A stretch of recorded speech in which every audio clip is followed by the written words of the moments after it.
Hey there, ADB024, Aaron here in Oregon. Got some news for you here. I'm in the barn, but thought I'd do something different. My pet goat there.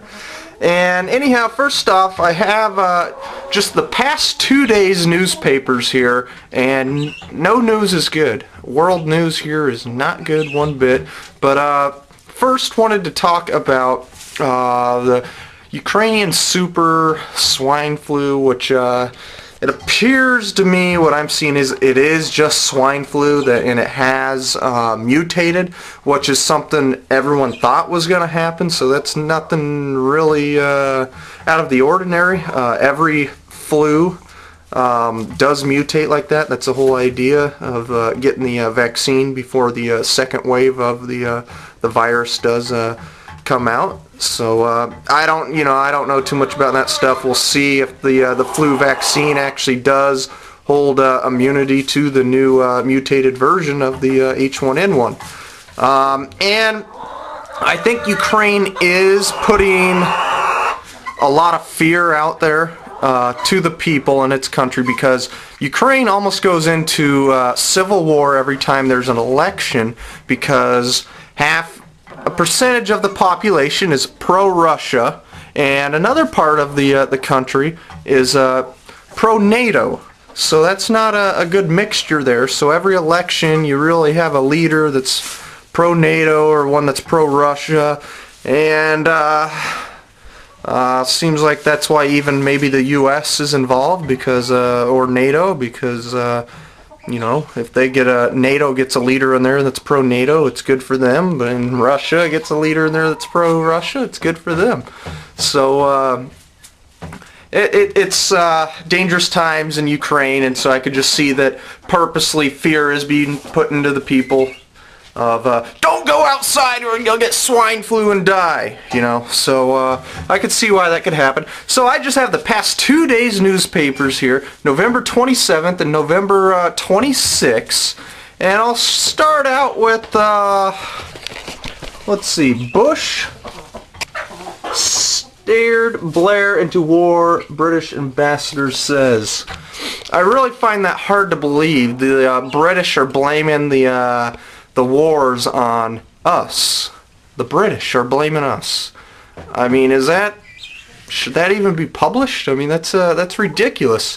When I remember September 11th, and then they had the Bush Doctrine before the 9/11 attacks ever happened. It was planned to invade Afghanistan anyhow between Tony Blair and Bush, and so that's where you had the conspiracies started of how Bush needed 9/11 to happen so that he could get the people behind him to even attack Afghanistan. But then who attacked Afghanistan even before America did was Britain. It was Tony Blair. I can remember that. It was like 2 days later, it seemed like. We're all wondering what the heck happened, and the media's going, guess what? The British are bombing Afghanistan. We're going, what? Why? What's going on? They said they found who did it. They found who did it. So that's just some BS, if you ask me. And nothing looks good here in the news. We have Iraqis hunt for election compromise. So the elections in Iraq have been postponed. Could be going on several months, and they said this could be bad. The people want their election. I bet they do. So that's not good one bit. Now let's go on to U.S. Pakistan ties fuel suspicion. So now the people in Pakistan are seeing that their government is having a little too close of ties with the U.S. government, so there's starting to be an uprising of the majority of the Pakistani people against their own Pakistan government, because they're getting to be too close to the U.S. government. Not a good mixture, so nothing's looking good. And so then they're saying Islamic extremism is being fueled in that country. And the enemy could be even the Pakistani government. And let's see here.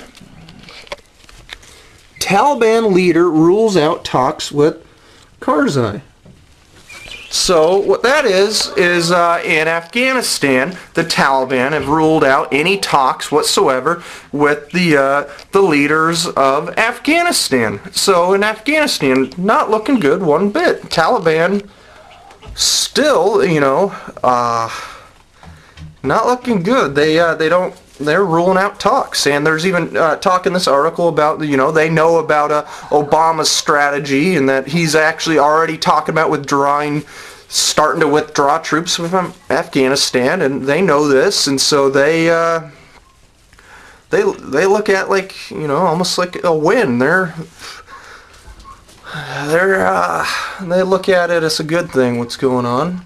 And let's look at old Iran. What's going on in Iran? Now, sorry, my goat bit it, but it was IAEA. Chief says Iran probe a dead end. So it's not looking good. It looks like Iran, this is what I thought from the beginning. There was really no way to stop it. Iran's gonna get their nukes. Saying here, Iran probe dead end. Yeah, it's a dead end. But even more disturbing is what's going on here. Iran makes diplomatic inroads to Caracas, Venezuela. Says here, Ahmadinejad praised Chavez, saying he is withstanding the aggression of imperialism like a mountain. The same empire, Iran and Venezuela, are stopping the spread of the same empire, the American empire. So they're working together, and they're flat out saying it. And so you have Iran, and we know Iran has ties with North Korea, who already has nukes. So Iran has nukes. Venezuela will have nukes soon. It's the world is changing. And there's something I want you guys to look into, which is the I'll try to put a link in the sidebar about the Shanghai Cooperation Organization. If you guys don't know what that is, you really should. It was an organization set up after the fall of the Soviet Union to counter NATO.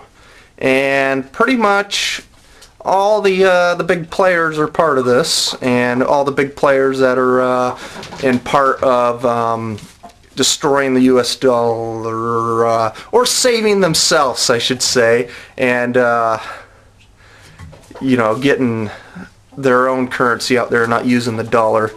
So look into that, the Shanghai Cooperation Organization. I'll put a link in the sidebar.